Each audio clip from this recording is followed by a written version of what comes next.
Halo semuanya, kembali lagi di channel Jiguk Tech. Di video kali ini aku akan unboxing HP terbaru dari Realme. Ini adalah Realme 12 Plus ya. Ini aku beli dengan harga yang murah banget di angka 3,3 jutaan. Aku hoki banget dapat diskon sekitar 800.000 dari TikTok Shop ya. Jadi ini mantep banget harganya. Padahal harga SRP-nya atau harga officialnya itu di angka 4,2 juta. Tapi pas aku lihat-lihat di marketplace itu harganya banyak yang ngejual di angka 3,8 jutaan ya. Jadi menurut aku HP ini cukup worth it di harga segitu ya, soalnya ini speknya nggak ngebadut amat ya. Ini menurut aku cukup menarik. Langsung aja kita coba unboxing paketnya guys. Apakah aman beli di TikTok Shop atau tidak guys, di TikTok Live ya. Oke, ini dia box dari Realme 12 Plus-nya ya. Boxnya warna kuning, khas Realme banget. Kemudian bagian belakangnya di sini ada point selling-nya. Untuk kameranya ini menggunakan sensor Sony LYT600 OIS kamera dengan prosesor menggunakan Dimensity 7050 5G, kemudian pengecasannya di 67 watt, 5000 mAh baterai, kemudian layarnya 120 Hz AMOLED display. Dari segi spek sih ini cukup bagus banget ya, di harga 3 jutaan cukup menarik. Langsung aja kita unboxing ya, dan di sini aku bakal ngejelasin. Kalau di TikTok Shop itu kalau selain di official store kebanyakan itu barangnya repack guys ya. Jadi di sini aku bakal bahas aman apa enggak barang repack yang ada di TikTok Shop guys ya. Soalnya banyak banget dari kalian, aku lihat tuh ya, segelnya ini udah kebuka dari sananya guys ya. Jadi aku belum buka. Jadi segelnya ini udah kebuka ya. Jadi banyak banget yang ragu beli di TikTok Shop dengan harga yang murah karena kebanyakan barang repack gitu guys ya. Oke, ini dia dalam boxnya. Nah, di sini kita coba lihat. Di dalamnya ini ada kitab-kitabnya, kemudian dapatin casing transparan, lumayan ya. Dan ini dia HP-nya, kita sampingkan dulu. Dapat kepala casan dengan output 67 watt dan kabel USB Type-C ya. Jadi itu untuk kelengkapannya ya. Jadi ini boxnya memang udah dibuka dari sananya ya guys ya. Jadi ini bukan segel box ya, tapi segelnya udah dibuka. Tapi katanya kalau repack itu cuma diaktifkan garansinya aja ya. Jadi garansinya udah aktif pas HP-nya di check out atau dikirim gitu guys ya. Tapi untuk kondisi barangnya mah tentunya ini barang baru ya, belum dipakai sama sekali, cuma dibuka boxnya buat aktifin garansinya. Itu aja sih barang repack itu guys ya. Jadi ya menurut aku aman-aman aja selagi barangnya baru ya. Soalnya kalau beli di counter offline juga biasanya di unboxing di counter tersebut ya guys ya, buat aktifin garansinya. Oke, ini dia Realme 12 Plus-nya, kita coba buka. Oke, wah ini dia Realme 12 Plus. Di sini aku beli yang warna putih ya. Ini apa warnanya? Lupa ya. Nah, ini dia desain dari Realme 12 Plus. Ini desainnya sih cakep banget ya. Ini untuk tekstur bodinya ini menggunakan kulit sintetis ya. Jadi bukan menggunakan kaca maupun plastik. Ini menggunakan kulit. Dan kulitnya juga ini kerasa bagus sih. Nggak seperti di Infinix itu yang harganya lebih murah ya tentunya. Ini memiliki kualitas yang cukup bagus. Untuk desain kameranya sih ini cakep banget ya. Ini desainnya mirip-mirip seperti HP-HP flagshipnya Huawei gitu guys ya. Wah, ini sih cakep banget untuk masalah desainnya. Kemudian untuk build quality-nya juga ini kerasa bagus, kokoh ya. Untuk tombol-tombolnya juga mantep. Nah, kemudian untuk bagian belakang di sini ada triple kamera yang beresolusi 50 megapiksel OIS, kemudian kamera ultrawide 8 megapiksel dan kamera makro ya atau depth gitu ya. Dan satu lagi ini kayak kamera ternyata bukan apa-apa ya, ini cuma item doang gitu. Nah, kemudian di bagian bawahnya di sini ada logo Realme, kemudian di tengah-tengahnya di sini ada kayak slating itu, resleting ya.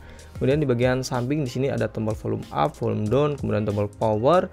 Di bagian bawah di sini ada speaker, USB-C dan mikrofon, kemudian SIM tray. Kita coba lihat. Untuk SIM-nya ternyata ini sandwich ya, bisa dual SIM atau satu SIM dengan satu micro SD ya. Kemudian di bagian samping sini nggak ada apa-apa. Kemudian di bagian atas di sini ada lubang jack audio, kemudian ada speaker, ada mikrofon. Kemudian ini dia bagian depan dari Realme 12 Plus, ada kamera depan yang beresolusi 16 megapiksel. Langsung aja kita hidupin HP-nya. Oke, ini dia Realme 12 Plus-nya, udah aku setting-setting dan juga install beberapa aplikasi. Oke, yang pertama kita coba tes dulu untuk fingerprint-nya. 1, 2, 3. Oke, cukup cepat dan juga cukup responsif. Kemudian di sini kita coba lihat untuk softwarenya ini menggunakan Realme UI 5.0 ya. Dan untuk versi Androidnya ini di versi Android 14 guys ya. Jadi udah terbaru banget untuk versi Androidnya. Kemudian ini dia tampilan dari Realme UI 5.0 di Realme 12 Plus guys ya. Ini tampilannya cukup bagus ya. Tapi masih ada bloatware, tapi untungnya bisa dihapus guys. Kemudian untuk layarnya HP ini berukuran 6,67 inci menggunakan panel AMOLED, resolusinya Full HD Plus 120Hz, udah support HDR10 Plus. Kemudian untuk kecerahannya ini 600 nits sampai 2000 nits ya untuk kecerahan maksimalnya. Ini mantap banget sih untuk di bagian layarnya ya. Untuk kualitasnya juga ini udah termasuk bagus ya, untuk nonton ataupun untuk sosial media ini harusnya udah enak banget cuy. Tapi sayangnya untuk masalah bezelnya ini termasuk tebal sih guys ya, terutama di bagian bawahnya, di bagian dagunya ini termasuk tebal untuk HP sekelas 3-4 jutaan. Untuk masalah responsivitas layarnya ini nggak ada masalah ya, aman-aman aja, cukup responsif, nggak ada delay maupun ghostos. Kemudian untuk haptic feedbacknya ini kerasa cukup empuk tapi kurang tenaga gitu ya. Tapi masih termasuk oke lah untuk haptic feedbacknya.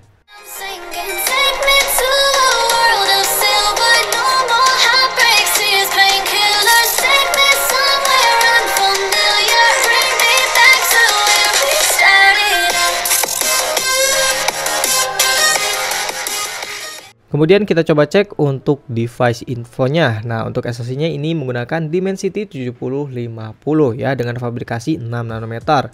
Kemudian untuk screen-nya ini 2400 x 1080, udah 120 Hz. Kemudian untuk penyimpanannya ini RAM-nya 8 GB, LPDDR4X dan penyimpanan internal di 256 GB. Kemudian untuk kameranya di sini untuk sensor itunya nggak kebaca ya, sensor apa namanya? Sony LYT600 nya ini nggak kebaca di aplikasi ini ya. Kemudian untuk baterainya ini di 5000 mAh dengan pengecasan cepat di 67 watt. Kita coba cek untuk sensor boxnya. Nah, di sini untuk sensor boxnya cukup lengkap ya, cuma 2 sensor aja yang absen yaitu sensor suhu dan sensor tekanan. Untuk giroskopnya pastinya ini giroskop hardware guys ya, jadi aman banget.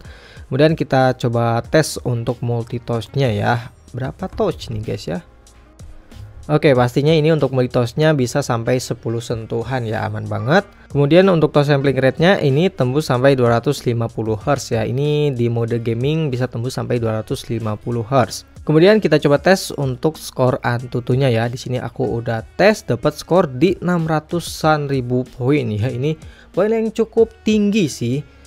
MediaTek Dimensity 7050 ini kencang sih di harga segini ya, udah kencang 600 ribuan poin. Harusnya untuk penggunaan sehari-hari buka tutup aplikasi itu udah nyaman banget ya, karena chipsetnya juga udah termasuk kencang lah guys ya. Nah, di sini aku juga udah ngetes untuk CPU throttling testnya dan untuk hasilnya ini termasuk stabil ya di angka 84%. Kemudian di sini aku juga udah ngetes 2 game yaitu Mobile Legends dan juga PUBG Mobile. Untuk game Mobile Legends ini bisa di settingan ultra di 90 fps ya. Tapi sayang banget pas aku main itu fps-nya cuma mentok di angka 60 fps aja ya, nggak tembus sampai 90 fps. Aku nyalain mode gamingnya juga sama, kemudian layarnya di 120 Hz terus juga sama mentok di 60 fps aja untuk fps-nya ya, entah kenapa sayang banget. Padahal untuk gameplaynya ini masih stabil banget di 60 fps, sayangnya ini gak bisa tembus sampai 90 fps. Kemudian untuk game PUBG Mobile ini bisa disettingan smooth extreme ya, bisa di 60 fps dan gameplaynya ini enak ya di 60 fps, gak ada masalah sama sekali. Untuk giroskopnya juga ini udah hardware jadi nggak ada delay-delayan.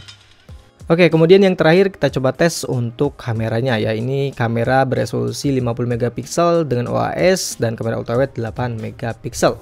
Kita coba foto ini guys ya. 1 2 3. Ini untuk kamera ultrawide-nya, 1 2 3.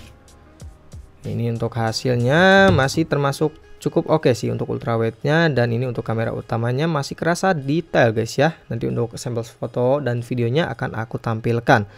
Nah, kemudian ini dia untuk fitur-fiturnya, ada mode portrait. Kemudian untuk videonya kita coba cek, ini bisa sampai 4K di 30 fps dan 1080 di 60 fps. Kemudian untuk kamera depan kita coba cek dan kita coba foto dulu.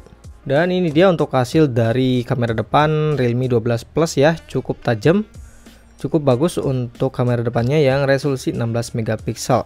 Kemudian untuk fitur-fiturnya seperti ini. Kemudian untuk videonya ini bisa sampai 1080 di 30 fps aja.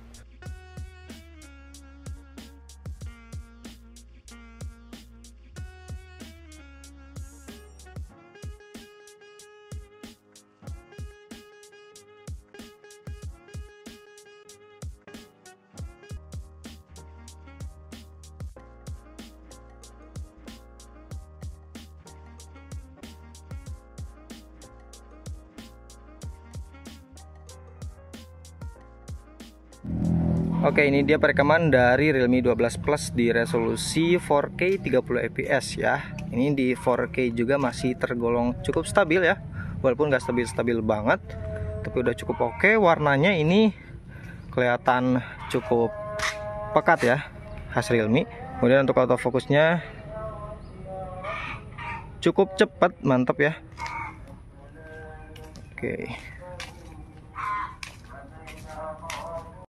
Oke, ini dia perekaman kamera depan dari Realme 12 Plus ya, di resolusi maksimalnya 1080 30 fps. Ini dia untuk kestabilannya. Untuk warnanya cakep sih guys ya. Ini atas warnanya, tapi nggak terlalu stabil sih. Oke, mungkin itu aja untuk video unboxing dari Realme 12 Plus ya. Kalau kalian dapetin HP ini dengan harga di angka 3,8 jutaan atau lebih murah, menurut aku ini menarik banget ya, worth it banget buat kalian beli. Tapi kalau kalian beli di harga resminya di 4,2 juta, ya menurut aku itu biasa aja sih untuk value-nya ya. Jadi mungkin itu aja, terima kasih telah menonton, jangan lupa untuk subscribe channel Jiguk Tech dan jumpa lagi di video berikutnya.